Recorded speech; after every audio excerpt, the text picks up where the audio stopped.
Assalomu alaykum, hurmatli yurtdoshlar. Videolarimiz davom etadi. Checheniston Respublikasi Grozny shahri yangi qurilayotgan aeroportdan video lavha tayyorlaymiz. Xudo xolasa bugun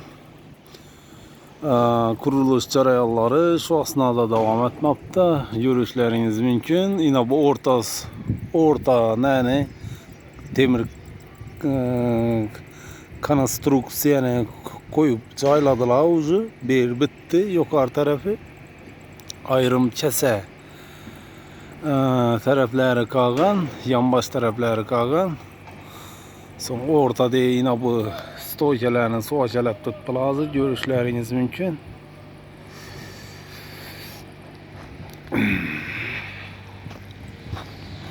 Hazır.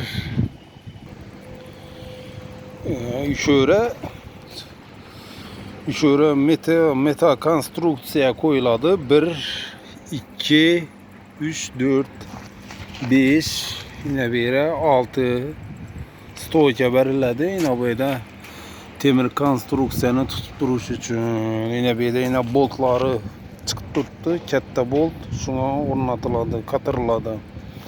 Voilà.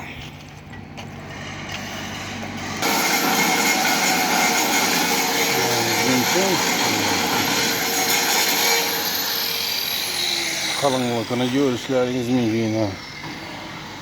Bu akşam kalın verseyeceğim bu.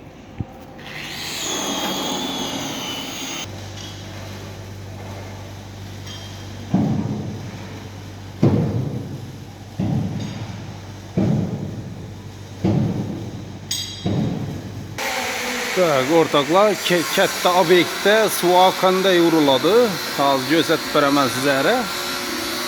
Evvel videolarimda ko'rsatmadim. Yine bu çıkan sim sekkani tutturadi deb. Yine sekke qistirish jarayoni görüşleriniz mümkün. Balandligi 6 metr, 7 metr. Mana shlangada, kompressorda sepiladi rastvor. Tak.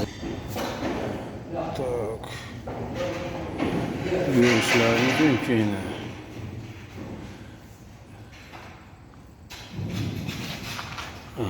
Şimdi sepiladi kompressorda.